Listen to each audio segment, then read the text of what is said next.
Okay, we should be recording. I get a message that warns me about this and says, got it. Okay, great. Well, hi, thank you for joining me today. This recording is for my class, which is Foundations of Public Policy, and we're just opening our unit on policy analysis. And so I appreciate you being here. I was hoping you would just start by telling us who you are, what you do, and how you got where you are. So any highlights of interesting jobs along the way. Yeah. So hi, everybody. I'm Kevin Wilson. My full giant title is Associate Director and Head of Data Science at the Policy Lab at Brown University. I'm also a senior data scientist at the lab at DC in the DC government. I'm a visiting scholar at the University of Michigan. The titles go on and on and on. I feel like if you go into this world on the academic side, you often end up with like giant numbers of titles as time accrues. And so the main thing is I'm the head of data science at the Policy Lab at Brown University. So I started off life on a dairy farm in rural Kentucky, where I'm joining you from now. You are hearing the lovely background noise of our local coffee shop, which has the internet that actually works, as opposed to the internet at the home. The sort of how I got into this crazy world is that I kind of grew up on the farm. I was very interested in math. I often say that I spent many years of my childhood trying to prove that odd perfect numbers don't exist, and I got very much into number theory. If you know anything about math and like odd perfect numbers, trying to prove that odd perfect numbers don't exist is like a 14-year-old is like, I don't know, it's like an 800-year-old problem. This is not a thing that a 14-year-old should be attempting to do. But you know, you're 14, you have no guidance or anything like this, and so you try. And so I sort of very early on came to reckon with the limitations of the education system, especially in rural America. And so kind of that kind of is the foundational theme of a lot of kind of how I've kind of wandered into the policy world over time. So started off, that odd perfect number question kept driving me through undergrad and through grad school. I went to grad school in math, but as I was in grad school, I realized, that other question of like, how do I get more resources about teaching and education out to especially rural America, but more generally, how to improve education policy and education and the distribution of education in America was kind of niggling in the back of my mind, always pushing me to try to do something else. And so I started actually doing a bunch of volunteer work with digital curriculum manufacturers. So building math curricula that would go to a wide variety of students across the country. Hundreds of thousands of students would use these curricula. And the question was, could we use computers to improve the delivery of education? And that kind of got me into the digital education space, which then led me into the private sector after grad school, where I spent a lot of time building out intelligent tutoring systems for education technology companies.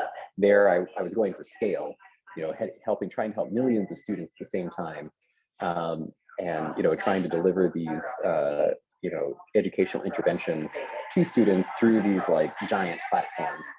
And what I found there was that that was kind of where I realized that like policy really mattered. I was like a naive 26-year-old who was like, I don't know, technology will solve everything. And of course it doesn't. And people matter a lot and policy matter a lot. And so as I started seeing more and more the inability for technology to address certain problems, I sort of wandered a little bit more toward the policy side. And so I started out in this way by working with Microsoft to build a bunch of classrooms where we beamed in engineers from the coasts to teach computer science in high school classrooms across rural America. By the end of that sort of 3-year stint of doing some volunteer and other type of work with them, we had 100 different classrooms across the states, and it's only grown since then. Where before Zoom school was cool, we would have Zoom school for people in the mountains of rural Kentucky, or even at the end of the 4 in New York City. It turns out the end of the 4 is so far from the engineers down in Union Square that nobody would actually go up there to teach in person. So we actually had Zoom school for them as well. And so sort of from that experience of like actually working with superintendents and actually, really seeing, classrooms on the ground and, from procurement to curriculum to like, how do we actually build these policies and whatnot? I wanted to move a little bit more into the policy realm. And that's where I got started. So 5 years ago or so, I moved to DC, hoping to join the Hillary Clinton administration. That obviously did not occur, but I was there anyway because family takes you places, and my other half was taking a job there, so I followed along anyway. And there I met a guy called David Yoakum, who's still my boss to this day, who was starting a new policy shop inside of the DC government. And that was and the goal was essentially to ask, what can we, how can we build better policy through data and evidence building? And I kind of got hooked. So for the past 5 years, that's what I've been doing. And in different contexts, in DC, and North Carolina, Rhode Island, in Canada to some degree. And I've just kind of been expanding that base of stuff since then, in more of that policy side. So I'm actually a little new to policy analysis myself compared to Shauna here, to be perfectly honest. But I hopefully we can learn from each other on these things. That was very long-winded, but I hope it is useful. It absolutely was, and I just learned stuff about you I did not know, so I greatly appreciate it. So my next question is, so as a professional in this field, I was wondering if you could define policy analysis. Like, to you, what really is policy analysis? Yeah, and so I really take an engineering mindset to this. I started off life, as you can hear, kind of as a mathematician, as an engineer, and really in engineering, like there's always this notion of like objectives, constraints, and methods. Like every problem in engineering is like you have to identify an objective, so you know what you're doing. You have to figure out what your constraints are, or else what are you doing? like what if there are no constraints, everything's easy, right? Just like build the rocket to the moon, right? Who cares? And the method by which you do it also is very important, but it always is the thing that comes last. And kind of the equivalent framework that I use in policy analysis is that every policy analysis begins with a question. And that question usually is going to come from a policymaker or decision maker, or somebody that is not you, until you're a little later in your career. But getting that question right is often the hardest problem. In fact, Shauna and I are currently doing a project where all we do every week is try to get the question right, and the question keeps changing out from under us. Is a thing that frequently occurs. And so getting people to state their question and stick to it is harder than you might think it is. But then those questions get turned into metrics, right? So really in the end, once you have a question, you have to understand, a question could be something along the lines of like, what's the best way to connect Louisville to Cincinnati, right? And it's like, well, that's very broad, right? Like, what's the, there's cars, there's planes, there's boats, there's, all sorts of things. That might be your question, but before you can answer that question, you have to kind of define the metrics along which you want to actually answer that question on. And I say metrics because I'm a quantitative person, and thus I always think about quantitative stuff. But qualitative things are also very important here. And I usually rely on folks that are my collaborators to like help me with the qualitative things. I don't have as strong of a background in that.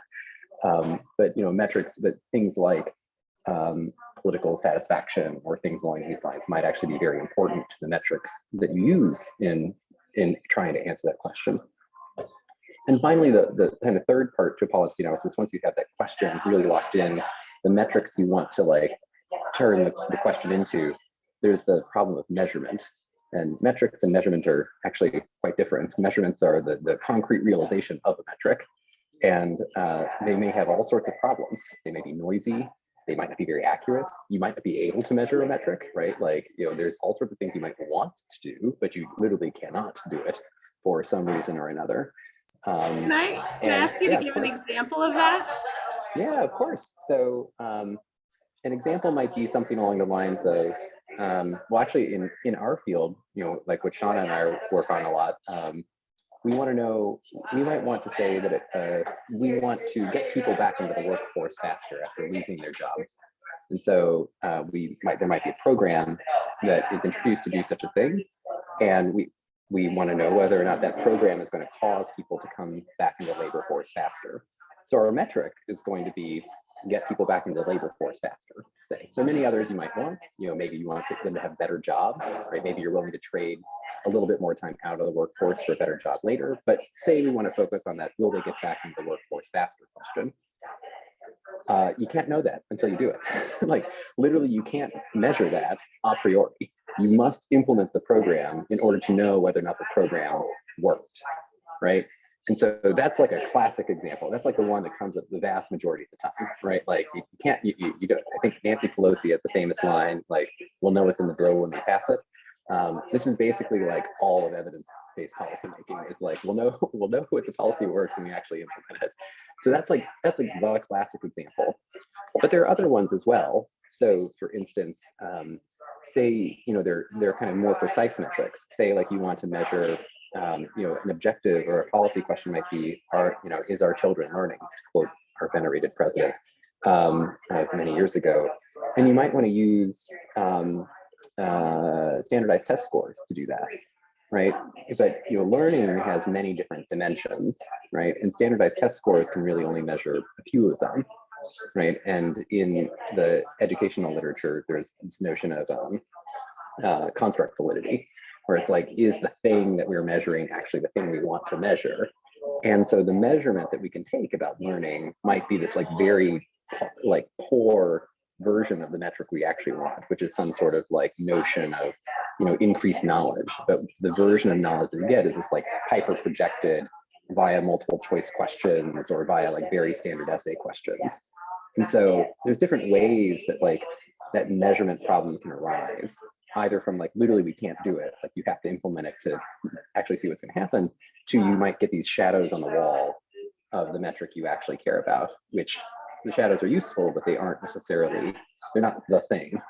And in fact, the trap that many people fall into is that the measurable question, the measurable objective is the thing that you end up maximizing, the thing you end up focusing on.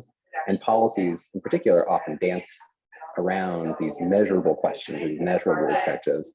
And that's a big trap because often, again, that middle metric or that middle question is something much more broad than the thing that's easy to measure. So that kind of key part that, those questions, those metrics, and the measurements, you build them are really the core of the policy analysis, that and understanding each of the steps and their limitations. And then finally, you actually get to answer the question, which is the fourth part of the policy analysis, the answer. But that's the easy part in a very strong sense. Awesome. I was hoping you could give some examples of policy analyses you have performed. Sure. Let's see here. I think I had my pre-list here. Well, so the some examples of policy analyses. So there's in this kind of more general sense, we can take the one that Shauna and I are doing together, for instance. It's kind of one ongoing, that story of that labor market intervention is the one that we're actually working on together. So there is a there's a Department of Labor affiliate in a state. It's Rhode Island, I guess. You can probably guess based upon where we are based on this. It's also public. So working with the State Department of Labor and Training. They have a program called Reemployment Services and Eligibility Assessments, which has a purpose of getting people back to work faster and hopefully not having them exhaust their their unemployment insurance benefits. Sorry, I lapse into abbreviations and acronyms very quickly. It's an occupational hazard of this kind of work. And that question of literally, does this program work, is the actual policy analysis we're working on. And as an example of kind of trying to turn these things into questions, so DLT, the Department of Labor and Training, has this program. They have an implementation of this program, and their question is, does it work? Right? That's like a very broad question. In fact, that's also the US Department of Labor's question. Many times we have asked, when you say, does it work? What do you mean when you say, does it work? And they just say, does it work, back at you. And it's like, then you say, well, what kind of evidence do you need? It's like, indeed, what kind of evidence do we need is kind of their response. It's kind of this like, it's a very weird, they don't know what they want, but they know what they want. It's very I think. And that process of transforming those into questions and metrics and measurements you can actually see, if you go to our pre-analysis plan, which is available on the Open Science Framework, you can see our best attempt so far at transforming this like overall question of, are there, is this program working into actual metrics, which are based upon getting people back to work faster, as well as what salary they might have when they get there. And then our actual attempts at how we're going to measure it, which in this case actually turns out to be a randomized control trial, which is the gold standard of evidence around these things. But you don't have to do that. And in fact, we are just talking about doing a historical analysis of a similar program as well. So that's like one example. Other examples that are less giant and RCT include things like one of my favorite projects I did was that the District of Columbia wanted to redo its entire criminal code. And so most criminal codes were all redone after the 50s when the model penal code was introduced, which was this attempt to have you ever heard the term mens rea, which if you've ever watched Law and Order, you have heard. It came from this idea of the model criminal code, which set out that every crime has elements and a state of mind and very specific ways of how crime should be described. Before that, it was all a big jumbled mess. And DC has not yet updated their criminal code to reflect this. It's one of 12 states that still hasn't done so in the US. And so they wanted to update it to reflect the model criminal code.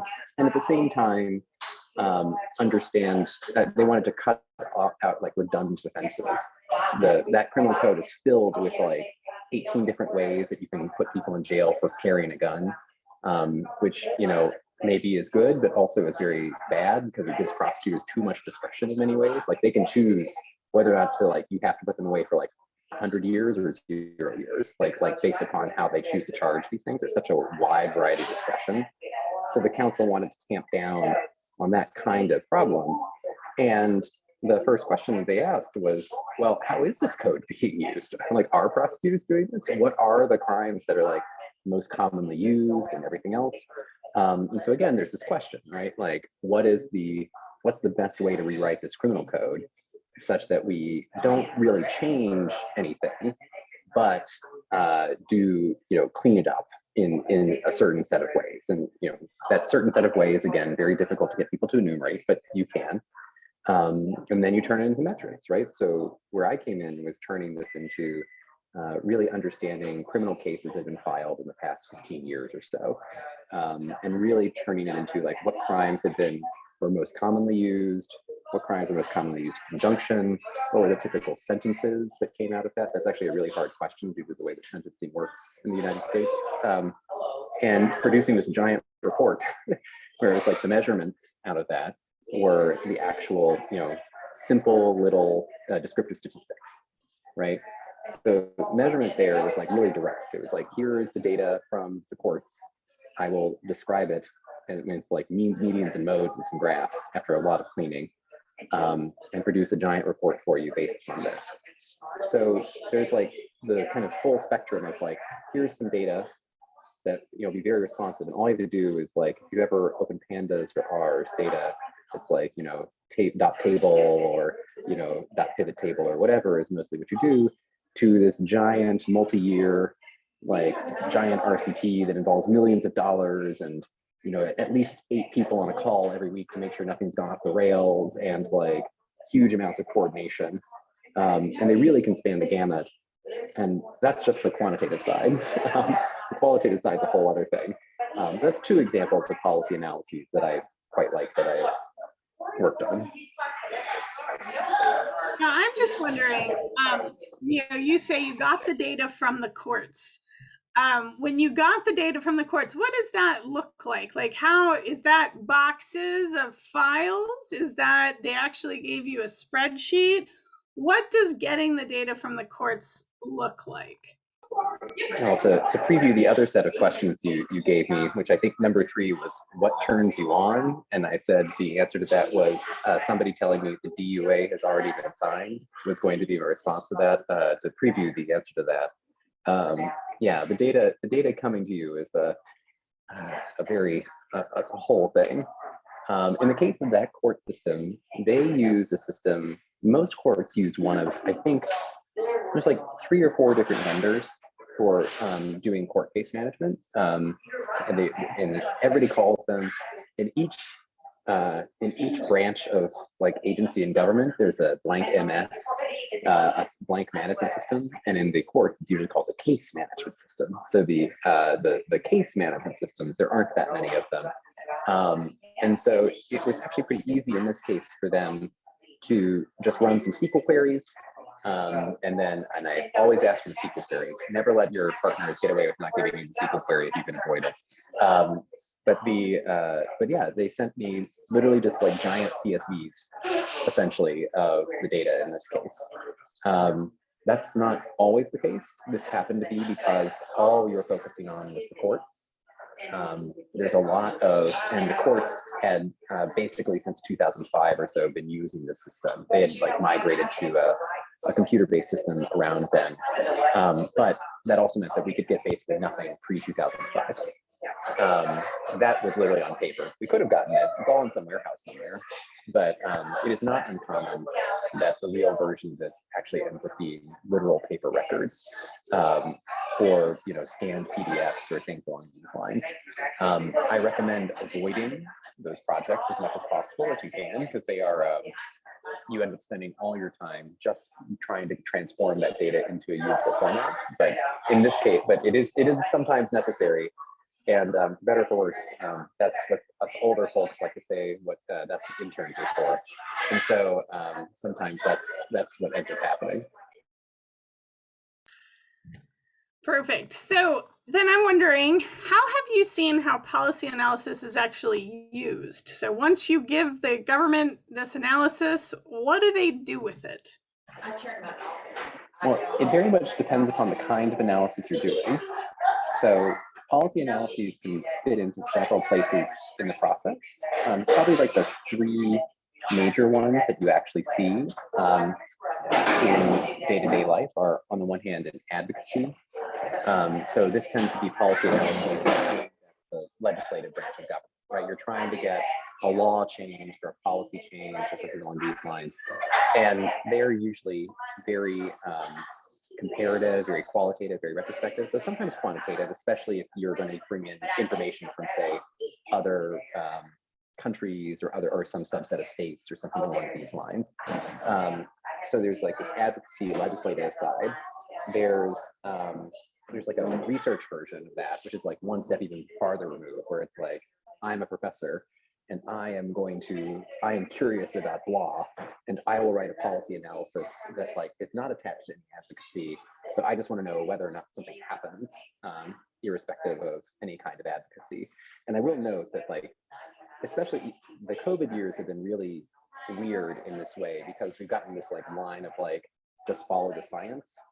And there's like a really weird gray line between advocacy and research. And we've seen a lot of people, I think, like kind of tip on both sides of this line in weird ways and not really extricate them. And I think it is important to keep in mind that like there's your science hat where you're like trying to uncover the truth for like future knowledge. And then there's your advocacy hat where it's like, based upon my research and my morals, and that's a very key fact, your ethics and your moral framework, I will now go advocate for something based upon my work. And those are 2 valences of policy analyses, right? The kind that's just like, this is the truth, and this is the truth plus ethics, which is a different whole, thing we have to talk about in the political realm. And then finally, there's just simply executive policy analyses, where it's like, there is a policy, somebody's decided this policy shall be, there's a program, there's a thing, go figure some fact out about it, right? Like, how can we make it better? How can we make it cheaper? How can we make it, so it serves more people? There's some like little iterative knob you want to turn in part of these policy analyses. And so how these policy analyses get received really depends upon which kind of category you're in, right? So research policy analyses, right? They go into a journal, you go give talks about them, you hope that, oftentimes you'll end up giving talks to policymakers, and you want them to go, that's interesting. And you want them to give you a call asking for more information, right? So you'll often see these things. So if you like watch congressional testimony, for instance, like there's like a blend of advocacy and research. But if you look at the ones that are like specifically the people brought in as experts, they will usually be giving this like a talk version where it's like, this is the status of the world. Advocacy, you often are tossing into a black hole, right? And in fact, the way policy analyses and advocacy work often are you're building up an edifices around them, so that you want to create like a whole body of research and also a whole apparatus for advocating, right? You need people to get behind you as well. So your policy analyses there are often aimed at some combination of like, to some degree, like a senator or a representative, or really their staff members, but also to some degree around getting people behind your movement to like actually, you know, get people to say, yes, this is what I want to do. I want to support this and I want to dedicate some time to it. And then there's this like executive thing where like once the decision's been made, how do we actually make this policy the best version of itself? And on the one hand, this is the kind of policy analysis I usually prefer because it's like easier. To be honest, like advocacy is hard, like and very disappointing half the time because it's like, you know, if you want to pass Build Back Better or whatever, I don't know, you're just dependent upon Joe Manchin, how he wakes up on the side of the bed one day. Very, very difficult. At least with the executive side, you generally are kind of all working toward a common goal and you're kind of pushing things along. And there, you know, the hope is that like you were asked a specific question for a specific outcome, right? Like I want to make this program cheaper. Awesome, right? Like, okay, so if the policy analysis ends up indicating that we should do X instead of Y, you hope that your boss is like, I trusted you, you did the analysis, we're gonna go do it now. Though sometimes it doesn't quite necessarily go that way. Sometimes you're being asked, especially if you end up in like a world of producing, say, cost-benefit analyses, which are one particular version of a policy analysis, you're often going to end up producing like many, many choices. And you might have a preferred one, but obviously there's some other extraneous choice that's happening here. And you know, your best bet is to like hand it to people and say, this is what it is, this is what you asked for. And really, to go back to that question metrics measurement framework, the sharper that question was in the beginning, the more likely I found people to pay attention to the outcomes because they all have agreed that like we want to make a decision based upon this outcome. So to it, I don't know, that's a little bit long-winded, but I do think it very much depends upon like what the purpose of this analysis is, because you get many different audiences based upon that. Great. No, that was perfect. So you actually just answered the next question I had, which is the different types of policy analysis you typically use or perform.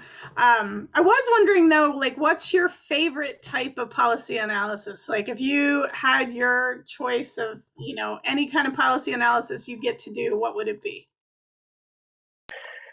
I mean, the most wonderful kind of analysis for me is, I'm a quantitative person, so I love it when I get to like just be given tons of data to answer fun questions about interesting topics. So I'm, you know, so this, as I say, this tends to be on that kind of executive analysis side, right? There's a specific question that needs to be answered, or potentially on the far other side, like research, right? You want to compare many universes and see what happens.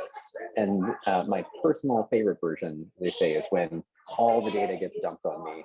You know, give me the terabytes of data, give me the detailed movement data, give me the geographic data, give me like all the panel data you can throw at me. That's my favorite kind, just because, you know, it's the kind that uses my particular background. As much as I wasn't successful so far, as somebody pointed out the other day, so far at proving that odd perfect numbers don't exist. But that background from them, you know, really has pointed me to like, you know, very much enjoy computers and computation as well as math. And that's where I can be most useful and use those skills. That's the most fun one. But honestly, I kind of wish sometimes that I really liked, that I much more enjoyed hanging out in the library and things along these lines, because some of the best policy analyses that I read and some of the most important parts of them have been historical questions, because perhaps one of the thing you figure out very quickly in this space is that everything that you look at and you say, that is the dumbest thing I've ever seen. Why is that? Why are we doing that? The answer is always like, somebody made a decision to do the dumb thing. And they made a decision for a reason. People generally actually aren't dumb. Like as much as like, whatever politician wants to rag on like bureaucrats are stupid and can't do their jobs. It's like they might make bad decisions, but they make informed decisions usually, and are usually quite,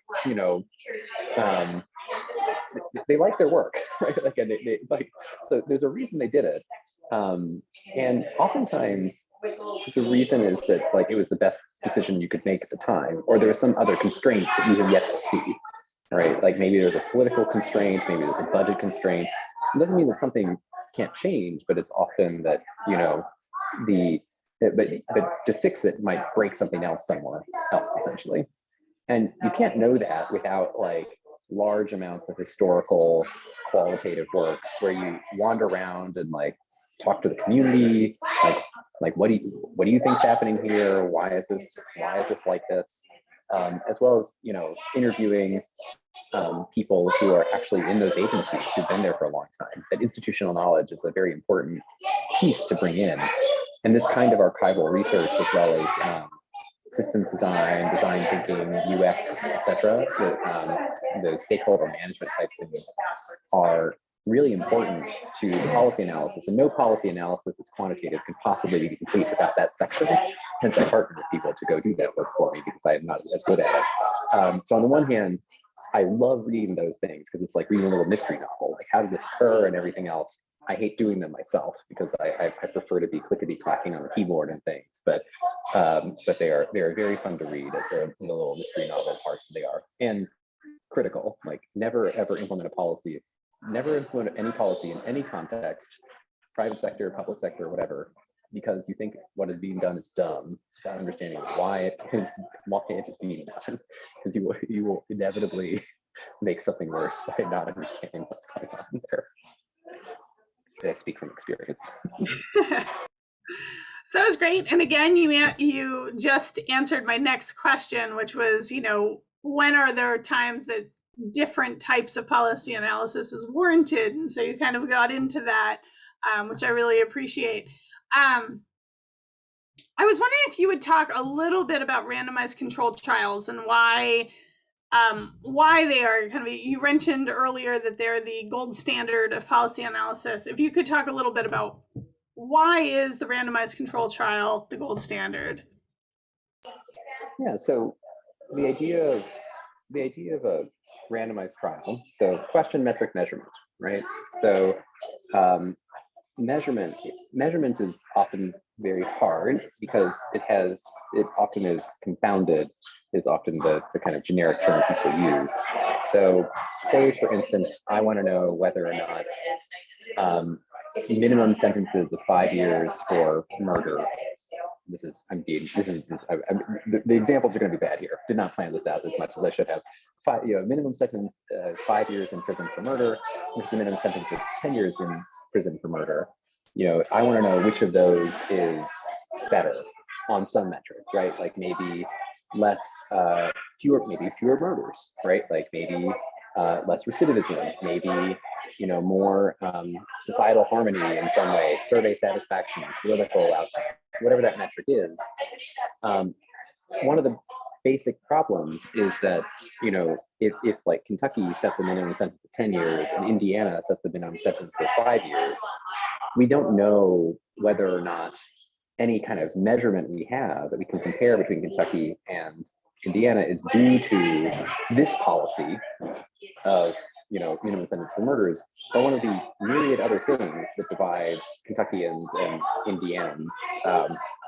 Indiana is, part of it is very close to Chicago on the northwest side. And that's a much bigger city than Louisville is, which is the largest city in Kentucky. Kentucky is more southern in various ways and has a much more, it was a slaveholding state for the first 200 years of its life, which, as we know, in the United States is a very big marker of a lot of social policy that kind of pervades generations. So, is the policy in question the big thing, or is it some other combination of factors? And so just looking at two places that have two different policies is interesting and informative. It gives us a place to look, right? And often by putting together lots of these comparisons, we can start to formulate those questions, right? Like, is this a problem? Are minimum incentives a problem? Should they go up or down? So for instance, if you do this in the case of, say, incarceration rates, you can compare the United States' incarceration rate to every other country, and you'll see that it's much higher. You can't ask if this is good or bad, or if any particular outcome is, influenced by this directly, just from that comparison. But you can say, something's happening here, right? There's some difference. And so all of these there have been a lot of social science methods that have been developed to try to tease out this issue of like, well, is it the policy I care about? Is it the intervention that I care about? Or is it something else that's driving these differences that we see? And there's all sorts of tricks you can pull. So if you go into like an econometrics class, they'll teach you about matched control design, propensity matching, regression, difference in differences, regression discontinuity. There's tons and tons and tons of these words that exist. But fundamentally, what you really want to do is like have half the people do policy A and half the people do policy B. And you just want to see their differences, right? You want like half the world to go one way and half the world to go the other way. And more specifically, you want a random half the world to go one way and a random half the world to go the other way. Because Kentucky and Indiana might be each half the world, but clearly their culture and everything else is like distinct, and there's clear differences between the two. So you'd really like to merge those two populations and half randomly this way, half randomly that way. And what this lets you do is that it lets you create a very precise measurement of one metric, exactly one, in a specific context at a specific time. And it really lets you get a precise answer to this question of, did this policy matter at this time in this context? And so that's what the randomized control trial does. It lets you get a very, very, very precise measurement that's unconfounded. But many statisticians will tell you that this is the concept of internal validity. We are very, very, very, very, very precise here. We know that this is measuring exactly this difference because it's the only difference between these groups. We randomly assign them, right? Like there's no historical anything that's pushing one way or the other. But there's this question of, do those results generalize? Kentucky and Indiana are still only two states in the United States, but they both primarily speak English. They're both primarily white states. If you took the same result and applied it to India and Pakistan, like, would you find the same actual outcomes? So that's the concept of external validity. And you'll usually see, if you talk to like epidemiologists, they will usually make fun of the economists, because the economists are really into RCTs and this really notion of like getting very specific, precise measurements of these effects. And the epidemiologists are like, but pandemics happen in China, India, Pakistan, the United States, all are swept up in these pandemics. So your silly little like measurement of the local treatment effect is, who cares, right? Like, it's a pandemic. And so I'm grossly exaggerating here, but not too grossly actually. But these kinds of questions happen a lot between these two things. So randomized controlled trials are very good, again, like getting at that very precise measurement of the effect of an intervention in a specific context at a specific time, precisely because we know a priori that our two populations being studied differ on nothing except for whether or not like a coin flips one direction, which surely is uncorrelated with any particular outcome. But it has this problem of in a particular place at a particular time in a particular context that is very difficult to get over, and is a fundamental part of what limits them. So coming up on my last question about policy analysis, I was wondering if you could address whether or not, a kind of normative question of should policy analysts try to deal with the fundamental causes of social problems? Oh, that wasn't, I don't even think it was on your original list, but I will answer it. It was, I was down at the bottom, I missed it. Well, I will extemporaneously go there. The most dangerous thing to do. I really think it depends on your goals, right? To go back to that list of, there's like the legislative thing / advocacy versus the research question versus the executive thing. As I said, those executives type policies are often tweaking things, right? They want to work inside of a framework that already exists and improve outcomes inside of that framework. And in general, like making these step function changes is like very hard. It's like it requires a lot of work. And there's a question that you have to ask yourself as like a policy analyst or like as somebody who's just like operating in the world. Like, do I want to, like, I can guarantee you that you will improve the lives of many people if you can turn that knob slightly on those executive policies, right? With 100% certainty, if you go work for like US Digital Service or like OES or somebody like this, you will improve the administrative burden on like everybody in the United States, like within a year. But it'll just be a little itty bitty bit. And that's it's a big change, right? 300 million people times a little itty bitty bit is a lot, right? Like that's potentially some very big impact, but it is still just a itty bitty bit. And on the other hand, if you go work at like these, I don't know, Lambda Legal or what are some other big advocacy shops? It's anybody on K Street or whatever in the or the Brookings Institution or things like this, you will be banging your head against the table for 2 decades. And then one day, maybe Bernie Sanders will become the chair of the Senate Budget Committee, or on the other side, Mike Lee will become the chair of the Senate Budget Committee. Like the person that you have been talking to for 20 years will randomly become the head of that committee, and it will get attention and actually potentially move. And so there's this question of like, you'll see, you may have like an even more giant impact on the world, but it'll come at the cost of like 20 years of failed advocacy.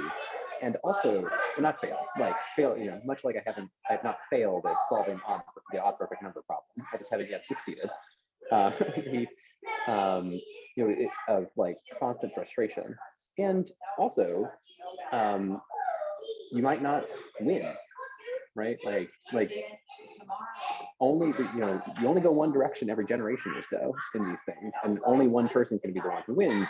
You can push for it, but like you may not get there. And so it's really a question for you as a person who wants to do this work. Like, do you want to like essentially high risk, high reward, right? Like I can potentially make this like giant step function change in how the world operates, or I can focus on these like things that I know I can make small improvements to that will definitely help people. And I say I prefer to be in that bucket just because I don't know. I try to solve those 800-year-old problems on the weekend. I can't do it for all my time, or else like I go crazy. So that's really up to you. I will say there are people who believe. I very much disagree with some people who argue that like you shouldn't do the little things because it like impedes progress on the big things.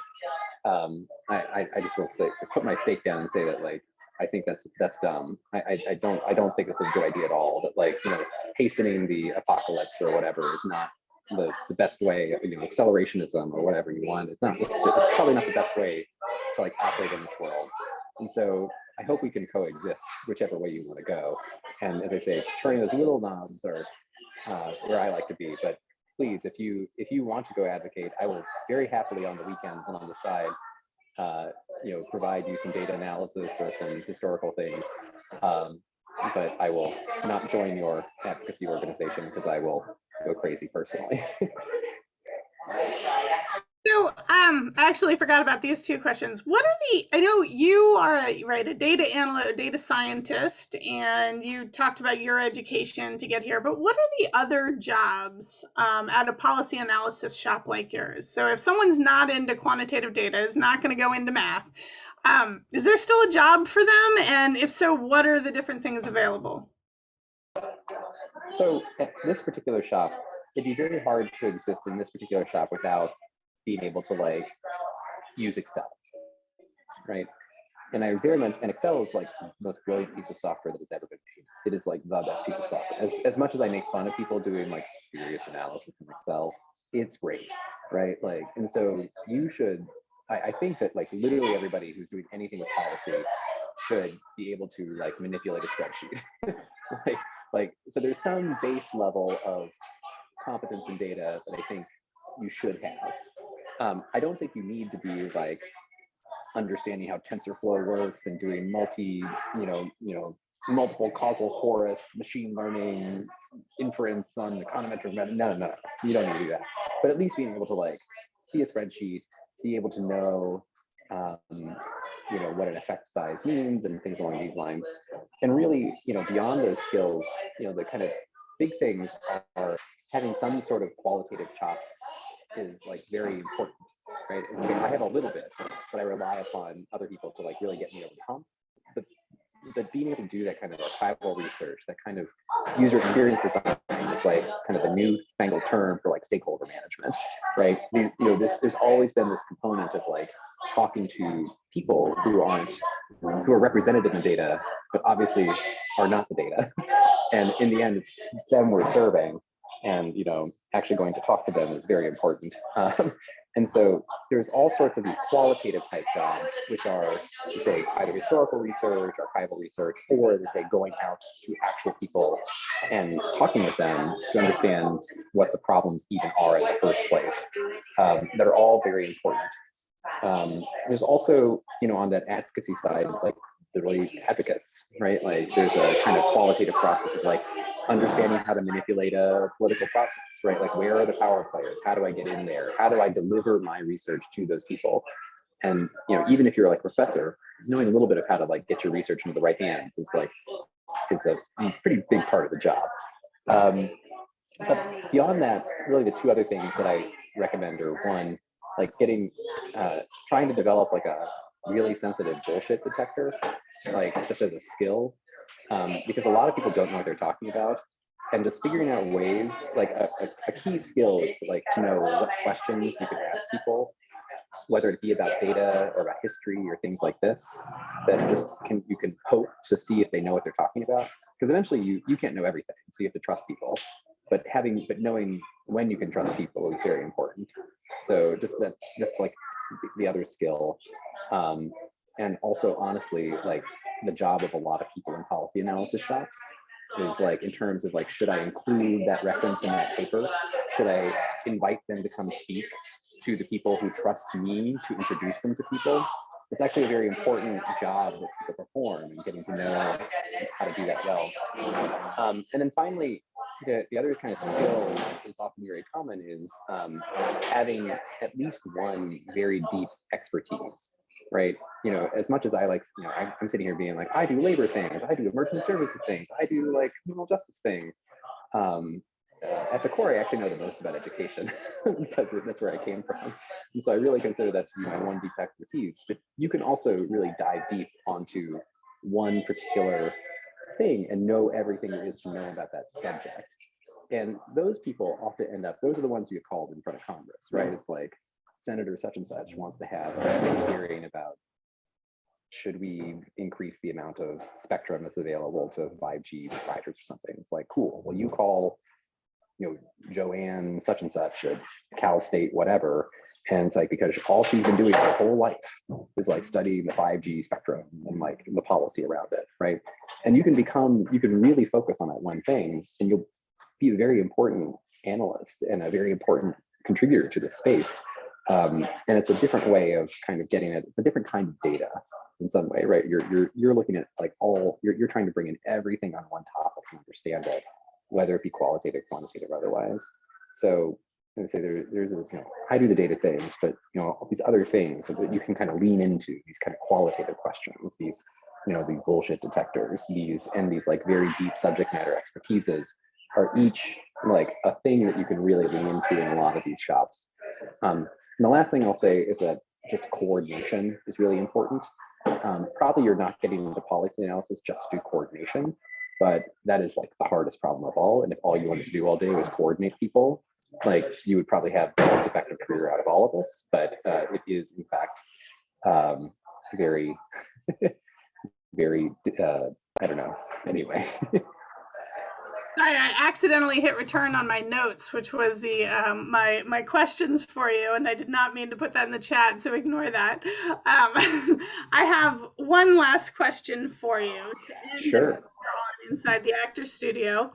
If heaven exists, what would you like to hear God say when you arrive at the pearly gates? Oh, that's my favorite one. On that one, I always say that my favorite speech from Obama was actually his eulogy for Clementa Pinckney, who was the pastor at it was the Grace Baptist Church in Charleston, where a man came and gunned down a whole prayer group after having prayed with them for like a couple hours, and he was the pastor there. He was also a state representative in the South Carolina legislature, and Barack Obama gave this eulogy. Probably most famous for the time that he sang Amazing Grace. It's like the thing that gets in all the YouTube videos. But he had a line there that's always stuck with me about, I think it was a, what a good man is like the thing that is the line from there. And it's like, I think the full quote is something along the lines of like, what a good man, after all the resumes have been read and everything else, perhaps that it's the most, the least we can ask for that people remember us by. And that's my answer to that question. You could also listen to that whole eulogy. It's truly one of the few things that like every time I watch it, I cry for like 20 minutes afterward. So it's very good. Awesome. Well, Kevin Wilson, I want to thank you for being here today and contributing your time to my class. Please imagine all of them as we're not doing this live today. And I really appreciate you driving from your home to the coffee shop to conduct this. I apologize for the background noise. It's the problems of being in the coffee shop, but you either got that or a choppy voice together. So no, we're good. So I just want to thank you, and know the whole class thanks you. And I know I'll be seeing you on Zoom soon with our continued work, but I wish you the best for the week. Thank you so much. Chat soon. Bye y'all.